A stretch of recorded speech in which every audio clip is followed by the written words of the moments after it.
होके भी जिस दिन मैं आऊँगा ना इसके कैबिन में, उस दिन ये खड़ा हो सकती है कि मेरा भैया है। तो सर इंसान को सम्मान ही चाहिए ना, उससे ज़्यादा क्या चाहिए। खेसारी जैसा कोई भाई नहीं था, लेकिन इसके पास खेसारी जैसा भाई है, क्या इसको बड़ा करने। खेसारी लाल यादव जवन घर में दूध बेचत रहना, उहे घर से एगो लड़की टॉपर बन गल भैया, बिहार का 3रा नंबर पलक कुमारी।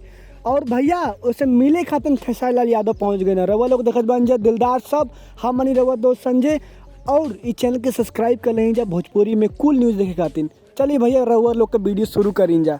भैया रवा लोग के बता दें कि पलक कुमारी जौन है वो खेसारी लाल के गाँव से यहीं, और जौन हम खेसारी लाल यादव उनके घरे दूध बेचत रहना उहे घर। अब भैया सबका नाम जानते ना, सबका नाम बताई ना, वहाँ गई ना और वो पलक कुमारी के कहना कि भाई जितना भी सपोर्ट लगी कुल हम सपोर्ट करब। लड़कियाँ कहले कि हम IAS ऑफिसर बनल चाहती, और खेसारी लाल यादव एकदम ऐसा इंसान हुआ भैया कि सबका दिल जीत ले हुआ। भैया वो कहने कि कितना पैसा लगेगा, 1 लाख 2 लाख पढ़े या बाहर पढ़े, इसको जहाँ पढ़ना होगा, मैं आज पूरी मीडिया के सामने बोल रहा हूँ, क्या लगेगा 50 लाख 60 लाख 1 करोड़ 2 करोड़ 5 करोड़।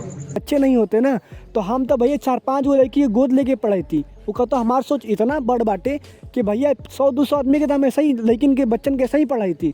तब कि अगर मुझे बच्चे नहीं हुए होते ना, तो मैं शायद मुझसे 4 से 5 बच्चे, ऐसे भी आपको पता है कि 60 बच्चों को मैं गोद लेके पढ़ाता हूँ, लेकिन मैं अपने पास अपने बीवी के पास 2-4 बच्चे रख लेता। जितना उसके दवाई में खर्चा करता ना, मुझे लगता है कि उसी खर्चे से, उस दवा के पैसे से मैं कम से कम 5 बच्चों का भविष्य। भैया मान गए नहीं, कोनो कलाकार ऐसे आदमी मिले ना जाना से टॉपर खातिर।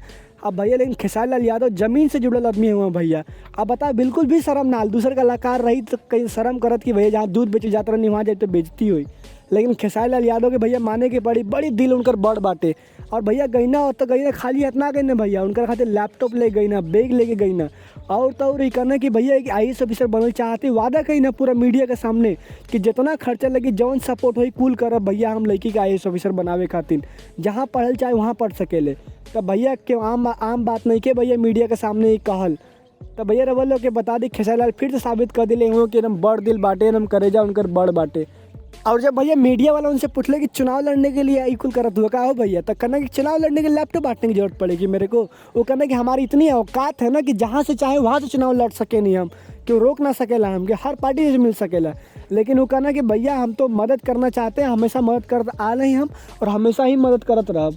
और भैया माने के पड़ी एकदम दिल के बड़ी बड़ हुआ भैया खेसारी लाल यादव, और जमीन से जुड़ल इंसान हुआ भैया। खेसारी लाल के सपोर्ट करें जा और कमेंट करके बताएं जा कि खेसारी लाल यादव के बारे में रवा लोग का सोचे नहीं जा। तब रवा लोग देखत बन जा दिलदार सब कूल खबर और कूल न्यूज इंडस्ट्री के भोजपुरी भाषा में मिली हो भैया। अब हिंदी में देखे की जरूरत नहीं कि भोजपुरी में मिली तो सब्सक्राइब कर लीजिए चैनल के। तब तक खातिर भोजपुरी समाज जिंदाबाद हो भैया।